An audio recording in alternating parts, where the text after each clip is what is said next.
लक्ष्मी नारायण श्रीमन्नारायण लक्ष्मी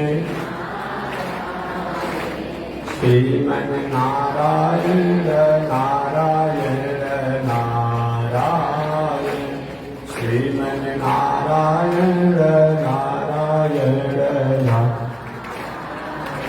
बोले श्री लक्ष्मी नारायण भगवान की अनंताचार्य कृपया वेदांत द्वयपारगम रामकृष्णांग्रिसजभक्तं विश्वक्सेन मुनिं भजे काषायमयज्ञसूत्रं शुचिवपुषि तथा चोर्ध्वपुण्ड्रं च बाले यस्यास्ते दक्षहस्ते कनिकुमतिगिरीन्द्रेन्द्रवज्रं त्रिदण्डं संसाराग्नि प्रशान्त्यै वृतजलममलं दारुपात्रं पवित्रं श्रीविश्वक्सेनसूर्य पदकमलयुगं श्रेयशीर्षं श्रयामि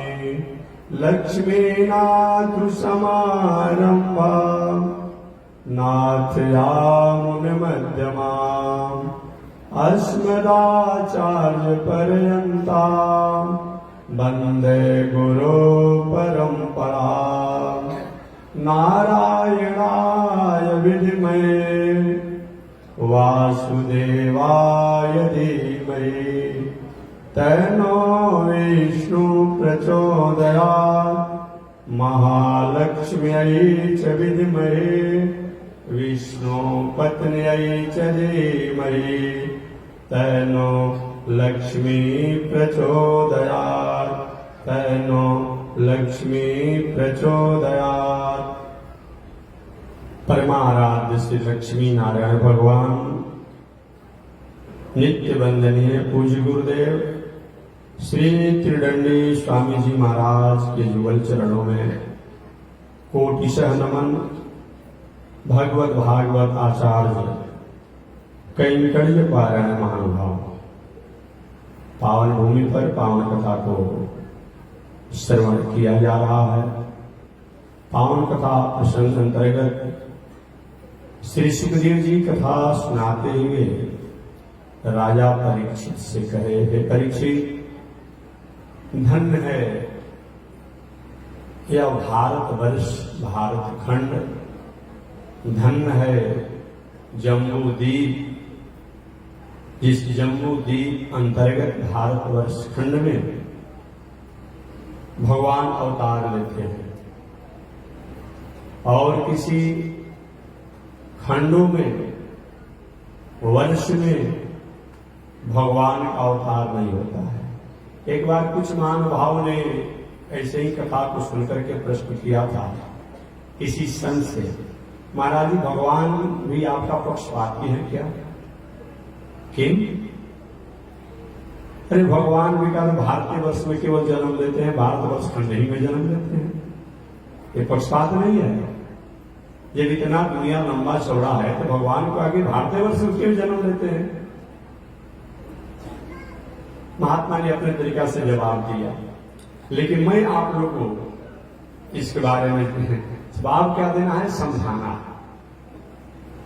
देखिए, बिजली का ट्रांसफार्मर कहीं हो सकता है, बिजली का तार किलोमीटर 10-10 किलोमीटर और किलोमीटर की लंबाई पर खींचा जा सकता है, लेकिन बिजली पावर जो है, पावर ग्रिड जिस कहते हैं, वो तो सभी प्रकार की अनुकूलता को देख करके होती है।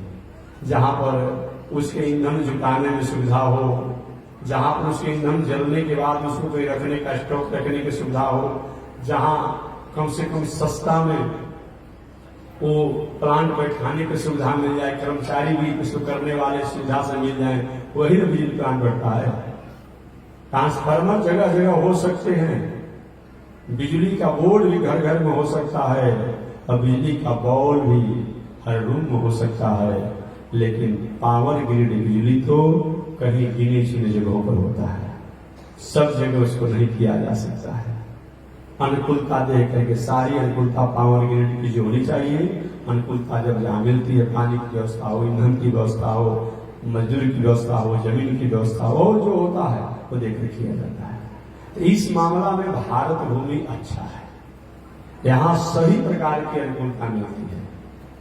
बहुत से ऐसे हमारे भारत भूमि में लोग हैं जो कि मुर्गा को पूरा हजम कर जाएंगे, ऐसे भी लोग हैं। लेकिन ऐसे भी यहाँ पर लोग हैं कि रास्ते में जा रहे हैं और जाते समय गलती से चप्पल से, जूता से, पैर से कहीं चोटी ढंगा गई, पैर पड़ गया और चोटी कहीं मर गई, चिट्ठी मर गई, जय हो ठाकुर जी, बहुत बड़ा पाप हो गया, जय हो ठाकुर जी। मैंने कम से कम 100 बार भगवान का नाम लेंगे कि हमें हिंसा करें। ऐसे भी हम लोग हैं। ये बात और जगहों पर नहीं है, मैंने निवेदन किया, अभी आप लोग भी जानते होंगे। अब कुछ ऐसे प्रदेश हो चुके हैं, देश हो चुके हैं, और समझिए राष्ट्र हो चुका है, जो कभी कभी सुनकर के आप आश्चर्य में और ये सोचे कैसे धर्म बचेगा, कैसे धर्म बचेगा। जितने भी पॉकेट के मसाला का प्रयोग घर में हो रहा है, कम से कम पढ़े लिखे माताएं भी हैं, कुछ बड़ी हुई हैं, तो पढ़िए उसमें जो भी सब्जी मसाला और अलग अलग सब्जी खा रहा है, पढ़िए किसमें क्या क्या डाला हुआ है, प्याज का, लहसुन का, ड्राई उसमें अब रहता है स्वाद के लिए। तो उसी मसाला को कहीं पूजा में, पाठ में, श्राद्ध में, अनुष्ठान में, व्रत में अगर हम कहीं प्रयोग लेंगे तो क्या हमारा व्रत पूरा हो पाता है? व्रत अधूरा हो जाता है। इसलिए अच्छा कोई होगा कम से कम रहने वालों। अब तो गाँव गाँव घरे घरे सातू पीसने वाला से लेकर के और गेहूं पीसने वाला से लेकर के, धान कुटने वाला से लेकर के, मसाला पीसने वाला से लेकर के सब घूम रहे हैं। तो सुलता के रूप में आपको करना चाहिए, तो सही में सुलता के रूप में नहीं तो कितना भी व्रत करें, पूजा करें, पाठ करें, लेकिन जो बाजारों में जो सब्जी मसाला के नाम पर जो डिब्बा में आ रहा है उसको पढ़िए पहले कि क्या क्या चीज उसमें डाला गया है, तब उसको प्रयोग करें। ये भगवान चाहेंगे तो किसी किसी को बच सकता है, बाकी हम बच नहीं पा रहे हैं। अभी तो यहाँ पे बहुत परेशानी में थे ही। आप यहाँ तो आपके देश में कम है, आप चले जाइए दक्षिण भारत में, केरला में, कर्नाटक इत्यादि क्षेत्रों में, वहीं पर अंडा उस तरह का है, वहीं फल है, वहीं सब्जी है, वहीं चावल है, वहीं आता है। और बेचारा कोई व्रत करने वाला व्यक्ति अगर कहीं वहां पर सब्जी फल खरीदता हो और वहीं पर जो है तो क्या उसका धर्म रहा? देखिए कि जाकर केरला वाला कर्नाटक में कभी आप देखेंगे इधर भी थोड़ा सा कहीं कहीं हाई फाई जो है वहां भी प्रचार हो चुका है, लेकिन इधर अभी कम है। कैसे धर्म बचेगा वो आप ही समझेंगे। धर्म का मतलब केवल मैं नहीं कहता हूँ कि हम घंटी डोलाए मंदिर उसी में धर्म कहता हूँ। अरे हमारा स्वरूप है, हम नहीं खाना चाहते, हम नहीं पीना चाहते, हम सात्विक रूप में रहना चाहते हैं, वो तो हमारे स्वरूप रहनी चाहिए ना। अभी इतना तो चल ही रहा था, अभी विदेशों में ऐसे बहुत ऐसे देश हैं जहां पर एक पशु के चारा के लिए मांस को टुकड़ा टुकड़ा करके उसका यूज उसमें दिया जा रहा है, काहे दूध बढ़ने के लिए। उसका प्रधान कारण एक बहुत बड़ा राष्ट्र है, नाम मैं किसी मंच से नहीं लेता हूं, मैं गांव का न किसी व्यक्ति का, कुछ होती है तब नहीं लेता। ये आपके बगल में देश है, वहां चारा में, पशु के चारा में जो कहा जाए उसमें मांस के टुकड़ा छोटे छोटे कैसे हमारे सब्जी मसाला में प्याज के, लहसुन के रस रिफाइनी करके डाल दिया जा रहा है स्वाद के लिए। तो दूध बढ़े इसके लिए अब उसमें मांस भी डाला जा रहा है। अब बताइए उस मांस को पशु को, पहले होता था कि गाय भैंस पशु मांस नहीं खाते हैं, लेकिन ऐसे तरीका से उसको खिलाया जा रहा है उनका दूध बढ़े। अब वो दूध अगर हमको सप्लाई होगा, हम खाएंगे, हमारा धर्म बचेगा। बहुत कठिन काम है, बहुत कठिन काम है। इसलिए आप अपने से बचने की कोशिश करिए। तो भारतवर्ष में अच्छे से अच्छे भी लोग हैं और बुरे से बुरे भी लोग हैं, एक और जगह लोग हैं तो सब एक ही बराबर है। इसीलिए भगवान को भारत भूमि में ही आना पड़ता है। न यत्र वैकुंठ कथा सुधा पगा, न साधवो भागवतास्तदाश्रया, न यत्र यज्ञे समखा महोत्सवा, सुरेश लोको पिनवै ससिद्ध्यता। कहते हैं कि नयत्र वैकुंठ कथा सुधापका, जहां पर श्री वैकुंठ नाथ भगवान का, लक्ष्मी नारायण भगवान का, श्रीमन नारायण भगवान का कथा सत्संग नहीं होता हो, वहां निवास करना अच्छी बात नहीं है। न साधवो भागवता तदाश्रया, जहां पर संत महात्मा साधुओं का आवागमन नहीं होता है, जहां कथा सत्संग नहीं होता है, वहां भी स्वर्ग के समान ही क्यों न हो, वहां रहने की आवश्यकता नहीं है। न यत्र यज्ञेश मखा महोत्सवा, और जहां पर समय समय से यज्ञ पूजा पाठ धर्म कर्म नहीं होता हो, वहां महोत्सव नहीं होता है, वह स्थान कितना भी हो वह रहने योग्य नहीं। सुरेश लोकोपिना वही सत्यता, भले ही वह देवलोक के समान हो, लेकिन जहां पर कथा न होता हो, जहां पर संत महात्मा का सेवा समान आदर नहीं हो, जहां जग जग आदि पूजा पाठ का महत्व नहीं हो, वहां वह देवलोक के समान भी हो, वह रहने योग्य नहीं है। धन्य है क्या भारत भूमि, इस भारत भूमि पर देवता से लेकर के, देवी से लेकर के, ऋषि से लेकर के, भगवान से लेकर के, संत से लेकर के सब लोग अवतार लेते हैं और अवतार लेकर के अपने को कीर्ति मानते हैं। श्री सुखदेव जी ने कहा है परीक्षित, अब मैं आपको सूर्य और सूर्य की गति इत्यादि के बारे में बताऊंगा। और सुखदेव जी ने कहा कि सूर्य और सूर्य की गति लोक, परलोक, ग्रह, नक्षत्र, भूगर्भ, ध्रुवलोक, स्वर्गलोक, नरकलोक इत्यादि का और संक्षिप्त में वर्णन किया जा रहा है। सूर्य प्रत्यक्ष देवता है। सूर्य क्या है? एक प्रत्यक्ष देवता है, ये किसी से प्रमाण की आवश्यकता नहीं है। ऐसे हमारा वेद भी कहता है वायु प्रत्यक्ष देवता, सूर्य प्रत्यक्ष देवता, चंद्रमा प्रत्यक्ष देवता, अग्नि प्रत्यक्ष देवता। एक प्रत्यक्ष देवता है। देव माने क्या होता है? जिनका उपकार प्राणियों के लिए हो। तो सूर्य का उपकार हमारे आपके ऊपर जितना है इसको भूला जा सकता है। चंद्रमा का उपकार हमारे आपके ऊपर है, इसे भूला जा सकता है। किसी भी औषधि में, किसी भी फल में, किसी भी अन्न में और किसी भी प्राणी में जो तेज और ओज आता है, शक्ति आती है, एनर्जी आता है, वह कहीं न कहीं ये चंद्रमा के गुण के कारण ही आता है। और किसी भी मनुष्य में, फल में, अन्न में, प्रकृति में जो हम प्रभाव होता है वह सूर्य के कारण होता है। अतः प्रत्यक्ष देव है, वायु के रूप में, आकाश के रूप में, अग्नि के रूप में, चंद्रमा के रूप में, सूर्य के रूप में। तो सूर्य जो है प्रत्यक्ष देवता है। यह सूर्य प्रत्यक्ष देव है। सूर्य के रथ का ऊपरी भाग ध्रुव लोक को स्पर्श करता है। ये सूर्य जो है, इनके ऊपर का भाग जो है ये क्या है? ये ध्रुव लोक को स्पर्श करता है। पहले तो लोग, यहाँ के लोग मानते ही नहीं थे। अब वैज्ञानिकों ने जब कह दिया कि नहीं नहीं, चंद्र लोक और सूर्य लोक पर भी पृथ्वी के समान जगह है, थोड़ा ऑक्सीजन का अभाव है, बाकी वहां भी मकान बनाया जा सकता है, खेती किया जा सकता है। बहुत वहां भी ऐसे तत्व हैं कीमती से कीमती, जिससे अपने को बहुत विकसित किया जा सकता है। इसी के विकास में राष्ट्र लगा हुआ है। कुछ लोग को चंद्रमा पर जमीन भी अलॉटमेंट करा लिए हैं। कुछ लोग चंद्रमा पर जमीन अलॉटमेंट करा लिए, धनी लोग। यही से कैसे बुकिंग होता है? आप यहाँ आते हैं, बद्रीनाथ का बुकिंग टिकट करा लेते हैं, बालाजी के दर्शन का आप बुकिंग करा लेते हैं। तो हैं लोग यहीं पर, लेकिन वहां का बुकिंग करा लिया है लोग चंद्रलोक का। अब भगवान ही तय करेंगे कि कब वो चंद्रमा पर पहुंच करके वहां मकान बना करके कब रहेंगे। समझ में नहीं आ रही है, लेकिन बुकिंग करा दिया गया है, समझिए। जबकि कुछ दिन पहले लोग नहीं मानता था, कहता था ये सब सनातन धर्म वाले, वैदिक परंपरा वाले इसी तरह का था। ये एक गोला है भाई, एक आग का गोला है सूर्य चंद्रमा जो है, और इसी को लोग मानते हैं। और को मानने लगा लोग कि नहीं नहीं, वहां भी पहाड़ है, पर्वत है, भूमि है, अमुक है, हम मानने लगा। तो सूर्य प्रत्यक्ष देवता है। और सूर्य का ऊपरी छोर जो है वो ध्रुव लोक को स्पर्श करता है।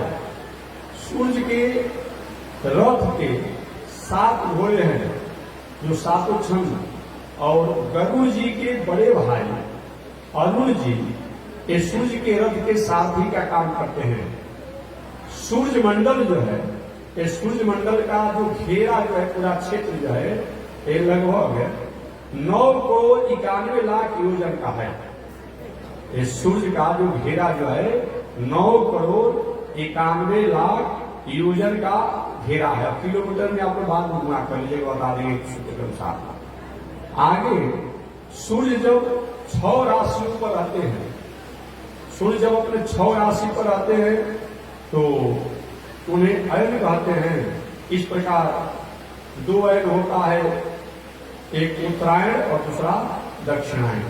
सूर्य जब उत्तर की तरफ घूमते हुए आकर के पश्चिम में डूबते हैं ये उत्तरायण कहलाता है, और सूर्य जब दक्षिण की तरफ से घूम करके पश्चिम डूबते हैं तो दक्षिणायन कहलाता है। आगे इसी के चलते वर्ष के 5 भेद होते हैं, संवत्सर, परिवत्सर, क्रीड़ावत्सर, अनुवत्सर और वत्सर। पृथ्वी से जहां पर हम लोग हैं, एक पृथ्वी से 1,00,000 योजन ऊपर सूर्य मंडल है। कितना? अब किलोमीटर में आप गुना करिए तो 1 योजन में 4 कोस, 1 कोस में 3 किलोमीटर होता है ना जी, गलती हो तो ठीक कर लीजिएगा। 1 योजन में 4 कोस,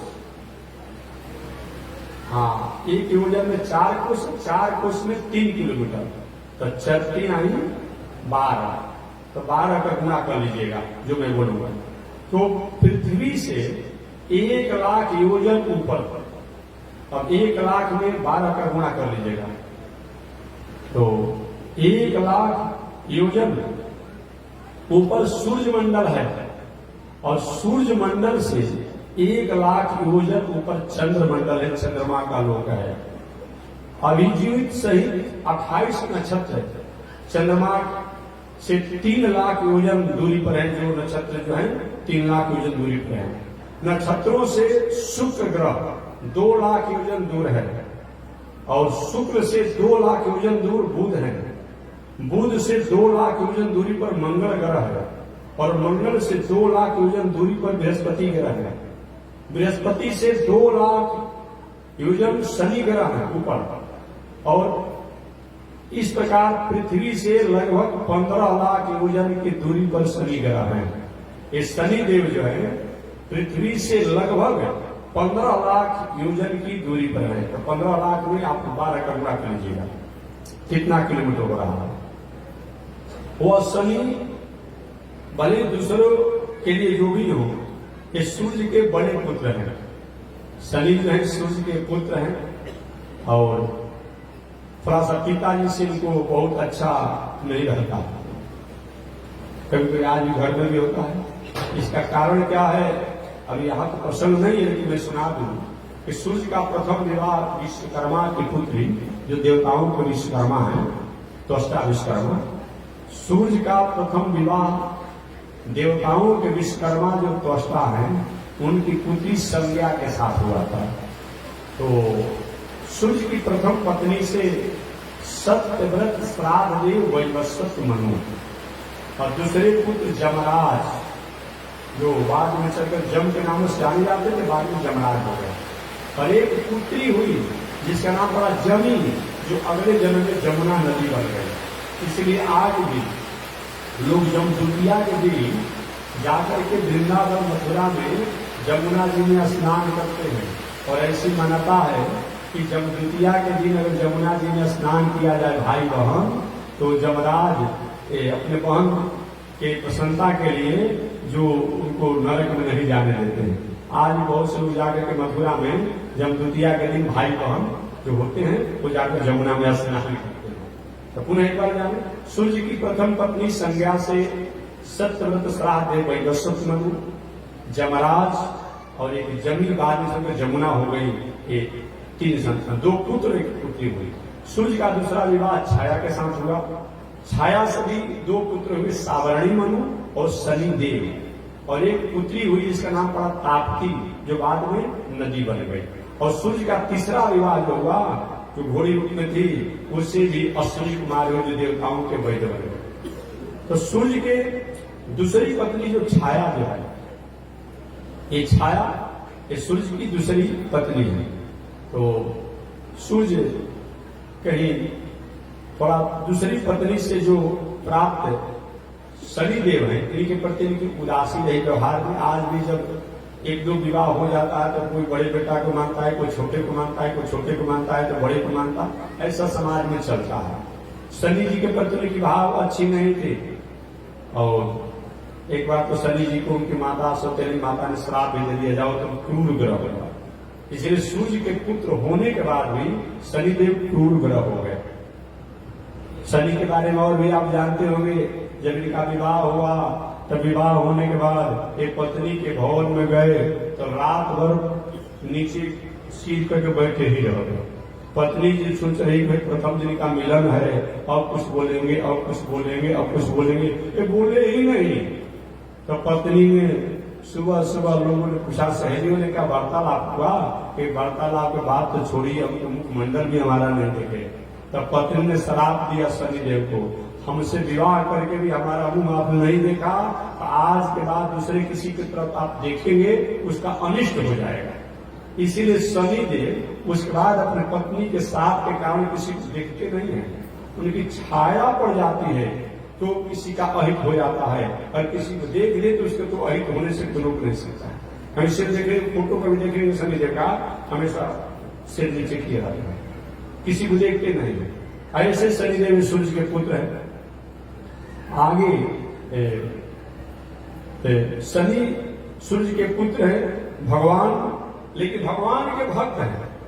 भगवान की जो भक्ति करने वाले होते हैं उन पर शनि का कोई प्रभाव नहीं पड़ता है। एक बार एक व्यक्ति ने हमसे पूछा था, महाराज जी शनि का कितना दिन तक प्रभाव रहता है? 7 वर्ष का 2.5 वर्ष।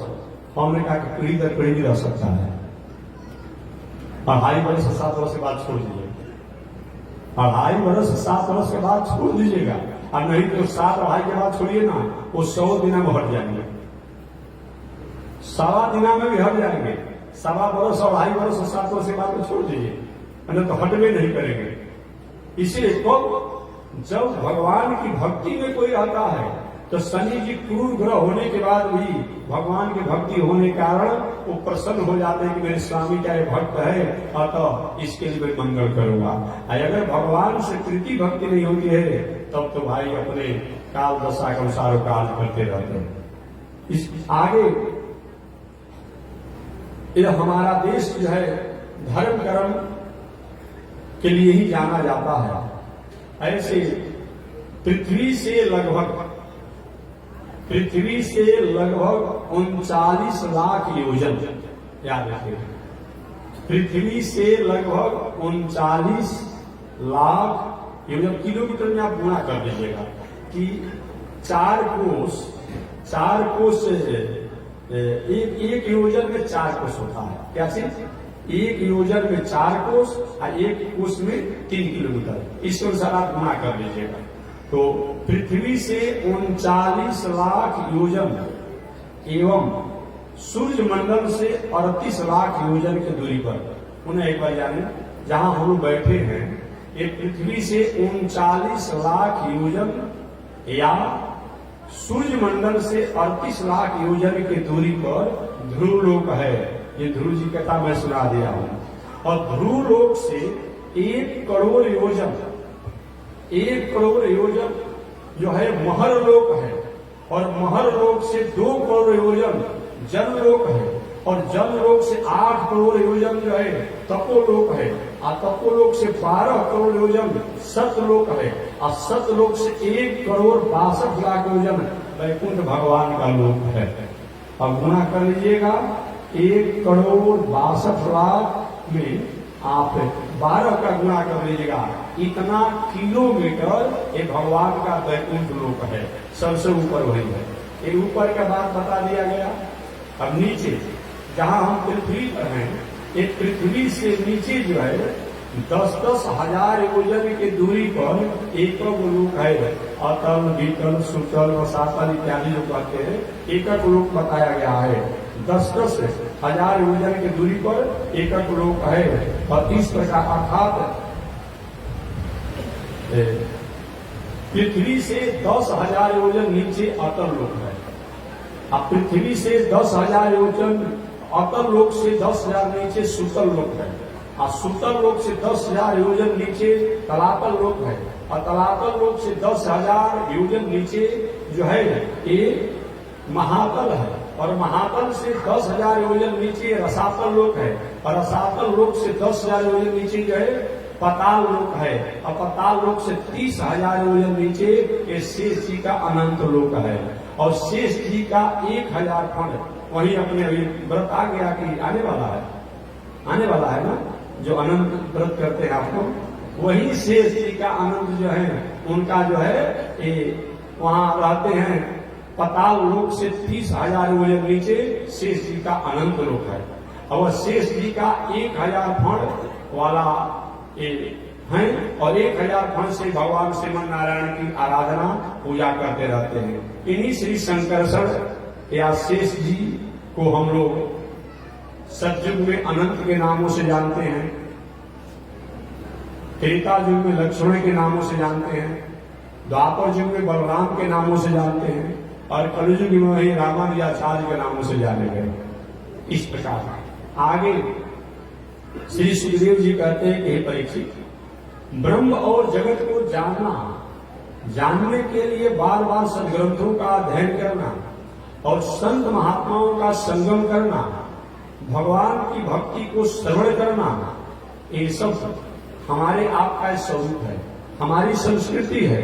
इसलिए मानव जीवन में हमें हर प्रकार से परमात्मा की तरफ ही अपने रुझान होना चाहिए। आगे कहते हैं कि हम और आप जो है, ये मनुष्य जो है और जो जीव जो है, ये जीव अपने अपने कर्मों के अनुसार स्वर्ग और नरक में जाते हैं। स्वर्ग और नरक की बात सुनकर के राजा परीक्षित गलती किए थे ना, संत महात्मा के प्रति अपराध हो गया था। गुरु जी स्वर्ग क्या होता है, नरक क्या होता है, स्वर्ग क्या है, नरक क्या है। राष्ट्र के लिए, समाज के लिए, प्राणियों के लिए, प्रकृति के लिए, देश के लिए आपने अच्छा काम किया तो आपको पुरस्कार मिलेगा, आपकी प्रशंसा होगी, आपकी जस कीर्ति का गायन होगा। आपने समाज, राष्ट्र, प्रकृति, प्राणी और जगत के लिए कोई अपराध कर दिया, अपचार कर दिया, गलती काम कर दिया, तो संसार में तो अपमान होता ही है और आपको दंड मिलता है। हमारे आपके द्वारा अगर कहीं कोई गलती काम हो जाती है तो गलती काम होने पर नरक होता है, या अच्छा काम कोई करते हैं तो स्वर्ग होता है। यही है, स्वर्ग और नरक में बहुत हालांकि अंतर नहीं है। स्वर्ग क्या है, सोना की हथकड़ी है। कोई व्यक्ति सोना की हथकड़ी लगाया हो तो हथकड़ी तो हथकड़ी होता है। नरक क्या है, लोहा की हथकड़ी है। हथकड़ी तो दोनों है, या तो सोना की हथकड़ी हो या तो लोहा की हथकड़ी हो, दोनों को हथकड़ी कहा गया है। लेकिन दोनों में क्या अंतर है कि नरक वाले व्यक्ति को नारकीय यातनाओं को भोग करके और तब अपने आना पड़ता है। जैसे कोई कपड़ा गंदा हो गया और आपने कपड़ा अपने से धोया नहीं, कपड़ा इतना गंदा हो गया, अब दाग लग गया कि आपके बस की बात नहीं है, तो क्या कहते हैं आप, अब कपड़ा धोने वाले को देते हैं, वो कपड़ा को पटक पटक करके केमिकल डाल करके और धोकर तब आपको दे देता है। तो नरक क्या है, हमारे द्वारा कोई अपराध हुआ है, गलती हुआ है, उस अपराध गलती का दंड भोग करके तब इस संसार में आना पड़ता है। और स्वर्ग क्या है, हमने कोई अच्छा काम किया है, जैसे आपके पास लाख रुपया है, रोज एटीएम डाल करके कहीं किसी होटल में रहना, होटल में रहते हैं, किसी दुकान पर जाकर कपड़ा खरीदना होता है, सामान खरीदना करते हैं, कब तक, जब तक आपका बैलेंस है। आप बैलेंस जब समाप्त हो जाएगा तब एटीएम काम करेगा, नहीं काम करेगा, नो बैलेंस करेगा, नहीं मिलेगा। जिस दुकान पर आप सामान लेते थे वही दुकान पर आपको सामान भी नहीं मिलेगा। इसीलिए ये स्वर्ग का है। हमने कोई अच्छा काम किया है तो अच्छे कामों के कारण हमें निश्चित रूप में वो अच्छा पुरस्कार मिलता है, और बुरा काम हमारे द्वारा हुआ है उसके लिए हमें दंड मिलता है। यही स्वर्ग और नरक है। स्वर्ग के और नरक की बात सुनकर राजा पूछे, गुरु जी ये नरक है कहाँ? ये नरक है कहाँ? स्वर्ग के बारे में तो हम जानते हैं कि ऊपर है, लेकिन नरक कहाँ है? सुखदेव जी के परीक्षित, पृथ्वी से जहां लोग हैं, इस पृथ्वी से 99,000 योजन, कितना? 99,000 योजन नीचे नरक लोक है।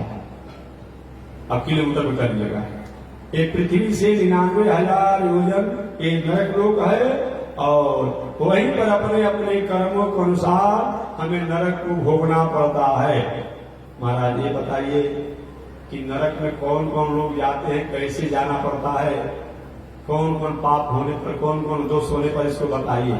तो वही सुखदेव जी महाराज नरक और नरक कैसे होता है इसके बारे में बताए हैं। एक उससे पहले मैं निवेदन करूं, स्वर्ग स्थिति तानामीह जीव लोके चत्वारि तेषां हृदये बसन्ति दानं प्रशस्तं मधुरा च वाणी देवार्चनं ब्रह्मणतर्पणं च स्वर्ग स्थिता नामिह जीवलोके चत्वारि तेषां हृदये बसन्ति दानं प्रशस्तं मधुरा च वाणी देवार्चनं ब्राह्मणतर्पणं च।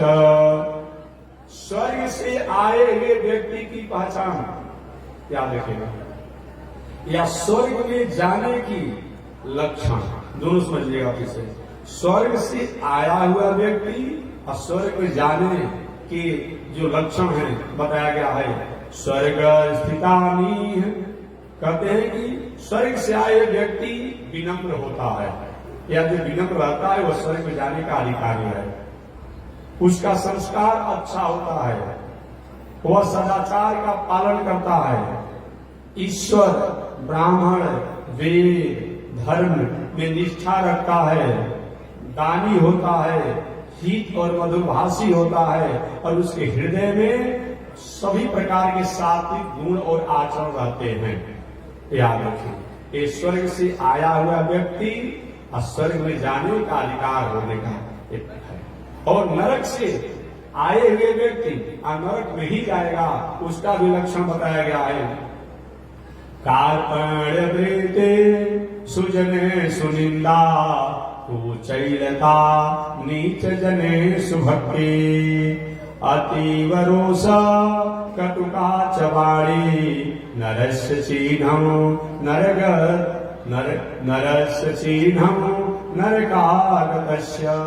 एक नरक में जाने वाला या नरक से आया हुआ व्यक्ति की क्या पहचान अपने में टैली कर लीजिएगा। आप लोग हम टैली का श्लोक का कथा सुनाएंगे। कार्पण्य वृत्ति कृपण होगा। आज कृपणी के नाम जानते हैं ना, कार्पण स्वभाव।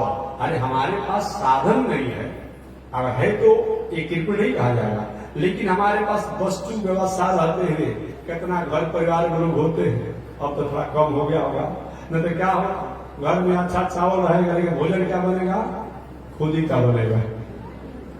ऐसे बहुत से लोग होते थे, जितना खराब है वही करेगा तो थोड़ा सा लोग शौकीन हो गए। अरे भाई है तो अच्छा खाओ ना, अच्छा पहनो, अच्छे रहिए। तो कार्पण वृत्ति सुजने सुनिंदा, कार्पण वृत्ति वाला माने कृपण स्वभाव का। इसीलिए जहां पाप का बात बताया गया, किसका किसका नाम नहीं लेने से पाप लगता है, एक कृपण व्यक्ति का भी नाम आता है उसमें, कृपणों का भी नाम नहीं लेना चाहिए। तो कार्पण वृत्ति एक कृपण कथा सुना देते हैं, हालांकि लेट तो हो रहा है, फिर मैं सुनाता हूं कथा। 7 तारीख के बाद फिर टाइम को बदल देंगे। अभी 7 तारीख की जो चल रहा है चलने दीजिए, 7 जो आएगा ना क्या आएगा जी, ये 7 क्या होगा, सितंबर होगा, ठीक। तो 7 के बाद 8 तारीख से हम ठीक खड़ी लेकर के 5 बजे कोशिश करेंगे कि 5 से 6 बजे कब कथा सुनाएंगे। अभी तो 1 घंटा में देर चल रहा है लेट से, लेकिन सुन लीजिए क्या करना, आप 1 महीना रहना ही है, आप लोग भी मौका नहीं मिलेगा, हमको भी मौका नहीं मिलेगा बुलाने का। तो किरपुरी व्यक्तियों की मैं कथा सुना देता हूं। किरपुरी किसे कहते हैं? हमारे पास रुपया नहीं हो, पैसा नहीं हो, साधन नहीं हो, उसको किरपुरी नहीं कहा जाएगा, उसको गरीब कहा जा सकता है। किरपुरी किसे कहा जाएगा? सब कुछ हो लेकिन उसका अपने अपने या समाज में उसका उपयोग नहीं करता हो। दो किरपुरी की बहुत सुंदर मैत्री थी, दो किरपुरी की सुंदर मैत्री थी। अब किरपुरी तो किरपुरी होता है, एक बार आपस में बोलता रहे, भाई जिसमें थोड़ा हरा भरा लग रहा है, चल तो लग, क्या बात है? तो मित्र में को ऐसा किरपुरी नहीं रह गए हैं, ये सब पहले मैं था। अच्छा अब क्या करते हैं? एक हम भी घी खाना शुरू कर दिया। अच्छा, हमने बाजार से 250 ग्राम घी खरीदा। प्रथम मित्र ने कहा, जो किरपुरी था, 250 ग्राम घी खरीदा और साल भर से खा रहे हैं, 200 ग्राम बचा हुआ है। और बताइए किस हिसाब में खाता होगा? अरे कैसे खाते हैं? और दूसरा मित्र ने कहा, उससे और वो किरपुरी था, क्या कि भाई जी जब इतना खर्चा करेंगे तो कहां से आएगा? बताइए, एक वर्ष में अपने 50 ग्राम घी खा गए, ये क्या मतलब होता है? ऐसे थोड़ा खाया जाता है। कैसे खाते हैं आप? कहा कि सुन लीजिए, 250 ग्राम घी करते हैं, खरीद कर शीशी में रख दिए हैं। एक शीशी का सलाका है, सलाका में समझते हैं, और क्या करते हैं? सलाका को घी में डुबा देते हैं और डुबा करके सारा भोजन में हम उसको थोड़ा थोड़ा छुआ देते हैं। इसी तरह करते करते एक वर्ष में 50 ग्राम घी हम खा लें। ग्राम इतना घी खाओगे, खर्चा कहां से आएगा? तुम क्या करते हो? एक मैं भी तुम्हारे जैसा ही किरपुरता छोड़ दिया और मैं भी 250 ग्राम घी खाता हूं। अच्छा, मैं भी साल भर से खा रहा हूं, लेकिन मेरा घी 250 ग्राम का 250 ग्राम बचा हुआ है। अभी सोचिए भाई कैसे खाता होगा कि बताइए, साल भर से 250 ग्राम घी खा रहा है, अब उतने कितने बचा हुआ है। अरे भाई जी कैसे खाते हैं? ताकि तुम्हारे जैसा मैं शीशी का ढक्कन नहीं खोलता हूं। जो भोजन बन जाता है ना, तो घी का शीशी है ऊपर से भोजन को छुआ देता है। ऐसे ऐसे लोग होते हैं किरपुरी लोग। इसीलिए कार्पण वृते सुजने सुनिंदा कुचैलता नीच जने सुभक्ति अतीव रोष कटुका च वाणी नरस्य चिन्हं नरकागतस्य। किरपुरी व्यक्ति बताया गया जो नरक से आया हुआ व्यक्ति की पहचान या नरक में जाने की तैयारी करने वाले व्यक्ति की पहचान क्या है? कार्पण वृत्ति किरपुरी होता है। और कुछ बात नहीं कहेंगे, थोड़ा सा व्यवहारिक बात, हम लोग कुछ नाराज हो जाते हैं। एक और भी है, गौर में एक बार हमारे पूज्य गुरुदेव श्री त्रिदंडी स्वामी जी महाराज से कुछ लोगों ने कहा कि महाराज जी आप घर गृहस्थी में परिवार बाल बच्चों वालों पर थोड़ा सा आंख दिखाते हैं तो थोड़ा भयभीत हो जाता है, लेकिन जिसको कोई नहीं, न विवाह हुआ है, न शादी है, न बाल है, न बच्चा है, आप उस पर आप नाराज नहीं होते हैं जैसे गृहस्थों पर आप नाराज होते हैं। स्वामी जी ने कहा कि जब भगवान ने उसकी व्यवस्था कर दी है तो हम क्या कर देंगे? नाराज होकर क्या करेंगे? अरे विवाह शादी हुआ ही नहीं है, बाल बच्चा है ही नहीं, तो हम नाराज होकर क्या करेंगे? उसे बिगाड़ देंगे? क्या हम बिगाड़ देंगे? अरे गृहस्थ है, बाल बच्चा वाला है, थोड़ा करे तो भाई थोड़ा हमारे परिवार का मंगल की भावना को लेकर करेगा। तो वैसे अब उन्हीं लोग को लोग क्या करता है, लोग उन्हीं लोग को चाबी में देते हैं। घर का लोग क्या कर रहे, विवाह शादी नहीं होगा या बाल बच्चा नहीं होगा, उन्हीं को मालिक बना देता है। अब वो मालिक बना देते इतना बड़ा मालिक काम करता है। अगर गृहस्थ बाल बच्चा वाला उसमें बाल है, बच्चे परिवार है, कुछ दान को भी करना चाहिए, लेकिन इतना वो किरपुरी कंजूस होता है कि जल्दी कुछ देना ही नहीं चाहता है। इसीलिए कार्पण वृत्ति, जो नरक से आए हुए व्यक्ति की पहचान है कार्पण वृत्ति। और सुजने सुनिंदा, और सज्जन पुरुषों की हमेशा निंदा करेगा। अच्छा आदमी है, कोई 100 को काम अच्छा कर दिया, जान में अनजान में उसके द्वारा कोई गलती हो गया, अब उसके 99 वो अच्छे कामों की प्रशंसा नहीं करेगा, लेकिन एक कोई गलती हो गया और घूम घूम करके रोड पर चौराहे पर पकड़ पकड़ करके लोग सुन रहे हैं ना, बहुत बड़े आदमी मानते थे ना, उनका एक घटना हो गया। और क्या करता है? सुजने सुनिंदा, ये सजन पुरुषों की हमेशा निंदा करता है। और कुचैलता नीच जनेश भक्ति, और कपड़ा लाता भोजन छाजन रहन सहन, देखिए कितना लोग संपन्न है, अब देह महकेगा उनका, कपड़ा महकेगा, कुछ नहीं सब ऐसा कपड़ा पहनेगा कि मत पूछिए, कुछ नहीं और नीच जनेश भक्ति, नीच माने जिसका आचरण, रहन सहन, उठन बैठन, खान पान गलत हो, भ्रष्ट हो, ऐसे लोगों से उसकी मैत्री रहेगी जो नरक से आए हुए व्यक्ति की। अतीव रोष, और बात बात में कोई बात होगा तो ठीक है, किसी को डांट दीजिए, फटकार दिए, और उसको मारने के मुआने के लिए और उसको अहित करने के लिए संकल्पित हो जाता है। अतीव रोष और कटुकाच वाणी, और वाणी जो होगा ना, अरे भाई इसमें थोड़ा सा हरे भरे कर रहे हैं, क्या मर जाए, ऐसा बात बोलेगा जो कटु वाणी बोलेगा। कटुकाच वाणी नरस्य चिन्हम नरकागतस्य, ये नरक से आए हुए व्यक्ति की पहचान है, या नरक में जाने की तैयारी जो कर रहा है उसका ये लक्षण है। अब चलिए, मैं सुखदेव जी कहते परीक्षित, नरक तो अनेक हैं, लेकिन 28 को नरक मुख्य बताए गए हैं। उन 28 नरक कौन कौन है और किस लिए होता है?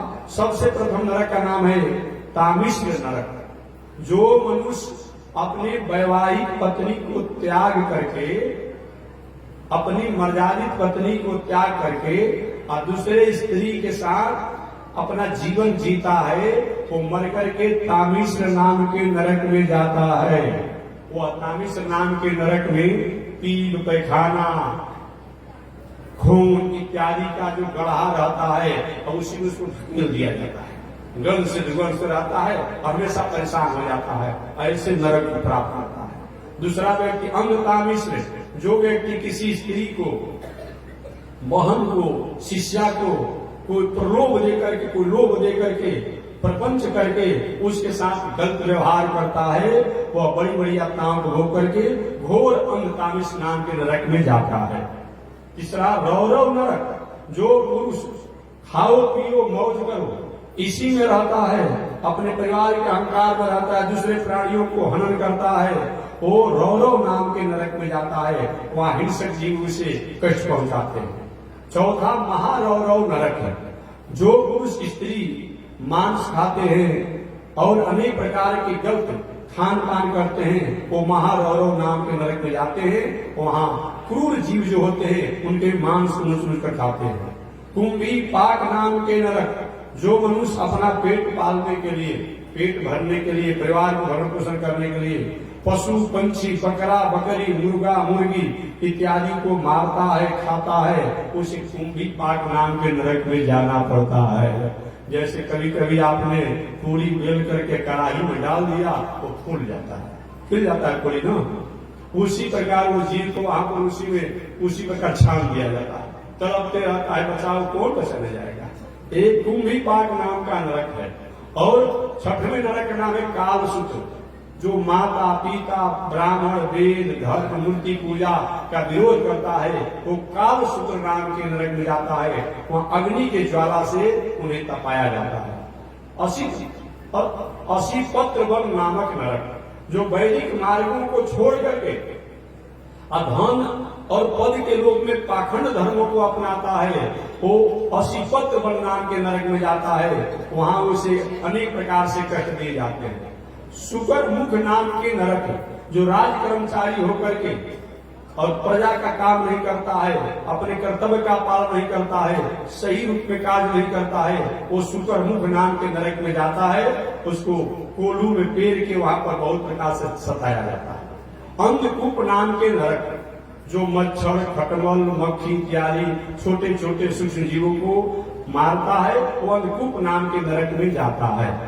और कृमि भोज नाम के नरक है, जो बिना पंच महायज्ञ किए, रोज घर में पंच यज्ञ होना चाहिए, कुत्ता के लिए, गाय के लिए, चिट्ठी के लिए और कौआ के लिए, जीवों को कुछ भोजन देना चाहिए, ऐसे बिना पंच महायज्ञ किए और सम भोजन करता है, और भगवान शुद्ध भोजन छोड़ करके अनेक प्रकार के उल्टा भोजन करता है, भगवान को बिना भोजन अर्पण किए जो भोजन खाता है, अग्नि को बिना दिए करता है, अतिथि को बिना खिलाए खाता है, गाय को बिना खिलाए खाता है, कुत्ता को बिना दिए भोजन करता है, कौआ को बिना दिए भोजन करता है, इत्यादि जो नहीं करता वह जो है कुंभी भोज नाम के नरक में जाता है। संदंश नाम के नरक, जो बलपूर्वक किसी का चोरी डकैती इत्यादि करके और उसको हरण करता है, वह इस नरक में जाता है। तब सुरमी नाम के नरक, जो वेश्याओं के साथ रहता है, व्यभिचार करता है, वो व्यक्ति को तप्त सुरवी नाम के नरक में जाना पड़ता है। वहां सुंदर लोहा का स्त्री बनाया रहता है, गर्म तपता है और उसी में उसको बांध करके कि हाय हाय करता है, कोई आप उसको रोकता नहीं। बजकंड सालमली नरक है, जो पराई स्त्री के साथ में विचार करता है, तो जैसे सिमर का वृक्ष देखते हैं उसको काटा होता है, वैसे वहां पर है, उसी में उसको बांध करके पैर खींचा जाता है, सारा शरीर फट जाता है, रोता है, कोई वहां पूछता नहीं है। बैतरणी नाम के नरक, जो श्रेष्ठ कुल खानदान में जन्म लेने के बाद भी विपरीत आचरण करता है, वह मल मूत्र पीप पैखाना वाले नरक में जाकर के वहां अनेक प्रकार कष्टों को भोगता है। पियोद नाम के नरक, जो लज्जा को त्याग करके आचरण शौच इत्यादि नियमों को त्याग देता है और घृणित वस्तु को खाता है, वो इस नरक में जाता है। प्राण रोधक नाम के नरक, जो उत्तम घर परिवार में जन्म लेने के बाद भी मुर्गा मुर्गी बकरा बकरी इत्यादि को पालता है, फिर उसको वध करता है, अवध करने के लिए बेचता है, उसे इस नरक में जाना पड़ता है। विषसन नाम के नरक, जो पाखंडी लोग पाखंड को अपना करके जग के नाम पर बलि देता है, पूजा के नाम पर हिंसा करता है, तामसी वृत्ति करता है, उसको इस नरक में जाना पड़ता है। लाला भक्ष नाम के नरक, जो लोग अपना विवाह अपने गोत्र में करके और उस पत्नी के साथ भोग करता है, जो अपना कुल गोत्र खानदान परिवार में विवाह करके और उसके साथ जीवन जीता है, वो लाला भक्ष नाम के नरक में जाता है। सारमेया दंड नाम के नरक, जो किसी के घर में आग लगा देता है, किसी के जहर देता है, किसी को मार देता है, ऐसे व्यक्ति को इस नरक में जाना पड़ता है। अविचिन्मान नाम के नरक, जो झूठा गवाही देकर के लाभ लोग द्वारा स्वीकार करता है, उस नरक में जाता है। अयपन नाम के नरक, जो ब्राह्मण होकर के मद्यपान करता है, उल्टा खाता पीता है, क्या होता है कि उनको जैसे कभी गुड़ के आप लोग ताव देखे हैं, जब इस गन्ना को जो कड़ा हमसे गर्म किया जाता है तो पूरा कड़ा नहीं होता है, वैसे रहता है, गर्म लोहा को उनके मुंह में पिलाया जाता है, हाय हाय करता है, चिल्लाता है, कोई रक्षा नहीं करता। सार कर्दम नाम के नरक, जो पुरुष अपने से बड़े को आदर नहीं देता, उसे इस नरक में जाना पड़ता है। रक्षोगण भोजन नरक, जो नर बलि दे करके भैरव काली यक्ष के नाम पर पूजा करता है, उसे इस नरक में जाना पड़ता है। सूर्यप्रोत नाम के नरक, जो किसी प्राणी जन को फुसला करके जाल में फंसा करके मारता है, उसको इस नरक में जाना पड़ता है। दंडसुक नाम के नरक, जो बिना किसी कारण दूसरे कमजोर व्यक्ति को पीड़ा देता है, कष्ट पहुंचाता है, इस नरक में जाता है। अवटन निरोधक नरक, जो किसी प्राणी को कुआं खाई में ढकेल देता है, मार डालता है, उसको इस नरक में जाना पड़ता है। अक्षी पर्यावतन नरक, जो गृहस्थ अपने घर में आए हुए अतिथि को सम्मान नहीं करता है, आदर नहीं करता है, उसे इस नरक में जाना पड़ता है। और 28वें नरक नाम है सूची मुख नाम के नरक, जो अपने को धनवान मान करके और दूसरे को नीचा दिखाता है, वह सूची मुख नाम के नरक में जाता है। इन नरकों के नामों को सुनकर के राजा परीक्षित कांपने लगे कि हम भी तो इसी दायरा में आ जाएंगे। गुरु जी, आपने तो बहुत नरक का नाम बताया, महाराज इससे मुक्ति का कोई उपाय है? सुखदेव परीक्षित, नरक तो है, लेकिन भगवान की भक्ति द्वारा इन सभी नरकों से मुक्त हुआ जा सकता है। तो महाराज अभी तक ऐसा कोई हुआ है जो भगवान के नामों को गान करके भक्ति करके ये नरक अधिकारी होने पर भी उसको नरक नहीं हुआ हो? तो वही अजामिल का नाम सुना दिया गया। किसका? अजामिल का नाम सुना दिया गया कि अजामिल जैसा वेश्यावृत्ति पापी भगवान की भक्ति करके अपने पुत्र का नाम नारायण रह करके और भगवान की भक्ति में लग करके अपना उद्धार कर लिया। महाराज जी बताइए वो अजामिल कौन था, कौन सा पाप किया, कैसे किया? इस कथा को कल विस्तार से मैं बताऊंगा। अजामिल की कथा दुनिया में बहुत प्रचलित है। तो आज थोड़ा सा और मैं इसके अलावा और बता दूं कि कौन कौन काम करने से कौन कौन क्या होता है। ये सब लोग ध्यान देंगे क्योंकि सबकी दिनचर्या की बात है, और अगर होता हो तो उस पर थोड़ा विचार करके छोड़ने की कोशिश करिएगा। तो आगे सुखदेव जी ये अन्य शास्त्रों में बताया गया है कि 28 नरकों के अलावा और अलग अलग कर्म करने से अलग अलग हमें फल प्राप्त होते हैं। वो कौन कौन? साधारण भोजन चुराने वाला व्यक्ति। घर में माताएं जो होती है, परिवार है, तो क्या करेगी? अपने पुत्री से, अपने नंद से, अपने भोजन को अलग रख देगी कहीं अपने आप में, कि हमारे लोग आएंगे तो हम। तो याद रखिएगा, सुधार कीजिएगा।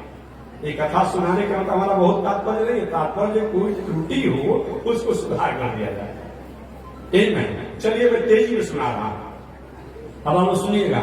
साधारण भोजन चुराने वाला व्यक्ति, चाहे वो स्त्री हो या पुरुष हो, वो मरकर के अगले जन्म में बिल्ली होता है। या जो बिल्ली हुई है उसके बाद ऐसा हुआ है। दोनों समझ कीजिएगा। जो ऐसा हुआ है, जो है वो पहले ऐसा किया है, और जो ऐसा करेगा वो बाद में ऐसा होगा। ये दोनों अर्थ कर लीजिएगा। साधारण भोजन चुराने वाला बिल्ली होता है, नमक का चोर जलमुर्गा होता है, फुआ का चोर जो है चींटी होता है, कुकर्णी का दान लेने वाला गधा होता है, भ्रष्ट व्यक्ति का जग कराने वाला मैना होता है, और भाई की पत्नी के अपमान करने वाला कबूतर होता है, और भाई की पत्नी को कष्ट देने वाला कछुआ होता है, और मालिक से कपट करने वाला व्यक्ति बानर होता है, और गुणों में दोष देखने वाला व्यक्ति राक्षस होता है, विश्वासघाती व्यक्ति मछली होता है, और धान गेहूं का चोरी करने वाला चूहा होता है, दूसरे की स्त्री के साथ गलत आचरण करने वाला भेड़िया होता है, और फिर बाद में कुत्ता बनता है, फिर सियार बनता है, फिर बगुला बनता है, फिर गिद्ध बनता है, फिर सर्प बनता है, फिर कौवा बनता है।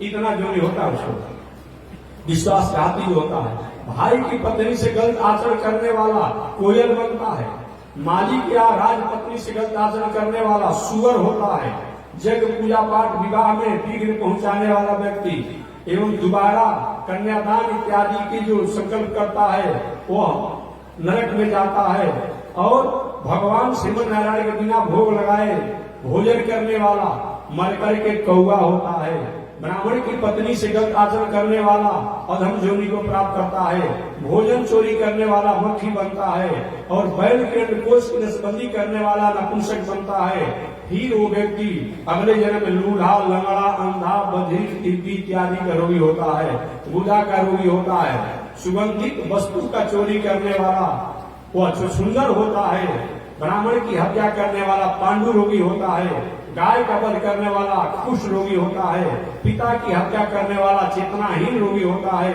माता की हत्या करने वाला अंधापन का रोगी होता है, बालक की हत्या करने वाला मृत वत्सा जोग होता है, गोत्र की हत्या करने वाला कुष्ठ रोगी होता है एवं निसंतान होता है, हरिण की हत्या करने वाला लंगड़ा होता है, और सुख की हत्या करने वाला हकलाने वाला रोग वाला होता है, बकुला की हत्या करने वाला लंबा नाक वाला होता है, और कौआ की हत्या करने वाला कर्णहीन होता है, धूर्तता करने वाला व्यक्ति मिर्गी का रोगी होता है, जल में पेशाब करने वाला व्यक्ति गुर्दा का रोगी होता है, दूसरे का उपहास करने वाला व्यक्ति जो है काना रोगी होता है, पक्षपात करने वाला व्यक्ति जो है लंकवा का रोगी होता है, शीशा का चोरी करने वाला व्यक्ति जो होता है वो शीशा का चोर रोगी होता है, नेत्र का रोगी होता है, और कथा पूजा पाठ जग दान में बाधा पहुंचाने वाला व्यक्ति एवं ब्रह्महत्या के समान दोष प्राप्त करता है, दूध का चोरी करने वाला व्यक्ति बहुमूत्री होता है, बहुमूत्री रोग होता है, और तेल का चोरी करने वाला व्यक्ति खुजली का रोगी होता है, और पुस्तक का चोरी करने वाला व्यक्ति गूंगा होता है, औषधि का चोरी करने वाला व्यक्ति कपारी होता है, और देव मूर्ति का चोरी करने वाला व्यक्ति ज्वर का रोगी होता है। इस प्रकार जान अनजान में हमारे द्वारा ये जो होता है इसका एक फल है, जो करेगा ये होगा, और जो किया है वो प्राप्त किया है। आगे एक शब्द और मैं बता दूं कि स्वर्ग से आए हुए व्यक्ति की पहचान और नरक से आए हुए व्यक्ति की पहचान, यहीं पर हम समझ जाएंगे कि स्वर्ग से आया है, नरक से आया है। तो स्वर्ग से आए हुए व्यक्ति की पहचान दया का भाव, मधुर भाषी, परलोक हेतु पूर्ण करना, आदर भाव होना, मित्रता भाव होना, सात्विक धर्म का सहयोग, दान भाव होना, सज्जन संग, सबका हितैषी, सत्यभाषी, ये सब स्वर्ग से आए हुए व्यक्ति की पहचान है। और नरक से आए हुए व्यक्ति की पहचान परनिंदा, हत्यारा, निर्दयी, परिस्त्रीगामी, कृतघ्न, परहंता, अपवित्र, देव ब्राह्मण धर्म का निंदक, कंजूस, भ्रष्ट एवं निंदित कर्म करने वाला, ये सब नरक से आए हुए व्यक्ति की पहचान बताया गया है। सूर्य, ये हमारे आपके गवाह कौन कौन हैं? ये गवाह तो रट जाते हैं। सूर्य, चंद्रमा, अग्नि, आकाश, गाय, वाणी, सरस्वती देवी, संध्या, रात, दिन, दिशाएं, जल, पृथ्वी, काल, वायु, धर्म, ये सब हमारे प्रत्यक्ष गवाह हैं। ये हमेशा हमारे साथ रहते हैं। अतः इन लोगों द्वारा हमें गवाही वहां पर प्राप्त होता है। इस प्रकार मनुष्य को अपने जीवन में जान अनजान में कोई गलतियां हो जाए तो जान अनजान में गलती होने के बाद इसका प्रायश्चित करना चाहिए। श्री सुखदेव जी महाराज राजा परीक्षित को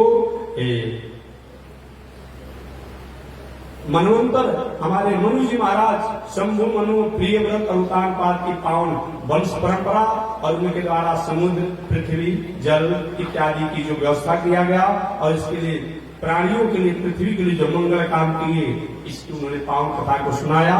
और अंत में सुखदेव जी कहते हैं परीक्षित, सक्री नमन कृष्ण पदारविंदयो निवेशितम तद गुणारागिजरिह न तेजम पास भितस तद्भगा स्वप्ने पश्यन्ति चिरानिकिष्टा।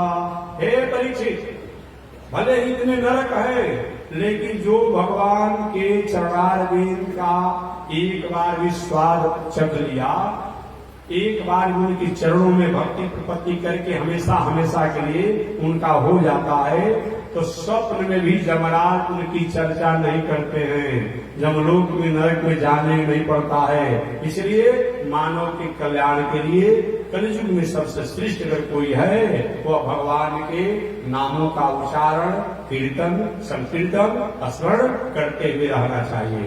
इस प्रसंग में एक प्राचीन कथा को श्री सुखदेव जी ने सुनाया कि अजामिल जैसा पापी व्यक्ति भी भगवान के नामों को सुन कह करके उच्चार करके और अपना उद्धार कर लिया। राजा परीक्षित महाराज जी पढ़ा वो अजामिल कौन थे, इनका परिचय क्या था, कैसे उन्होंने पाप किया, कैसे उन्होंने मुक्ति को प्राप्त किया, इस कथा को विस्तार से बताए। तो शेष कथा अजामिल की अगले दिन मैं सुनाऊंगा। आज इसी के साथ वाणी विराम। एक बार भगवान का नाम श्रीमन नारायण, श्रीमन नारायण नारायण नाम, लक्ष्मी नारायण नारायण। बोलिए श्री लक्ष्मी नारायण भगवान की। हरि ओम। शांति शांति शांति। तो याद रखिएगा 8 तारीख से 5 बजे से 6 बजे तक कथा होगी और आरती 7 बजे से 7:30 बजे के बीच में सुबह में होगी। सुबह की आरती 7 बजे से 7:30 बजे और शाम की कथा 5 बजे से 6 बजे 8 तारीख से। समय आप वह याद रखिएगा। बाकी जग में तो आप संकल्पित कथा सुनते ही रहेंगे दिन भर रात भर। इसके लिए सादर आमंत्रित हैं। जय श्री राम।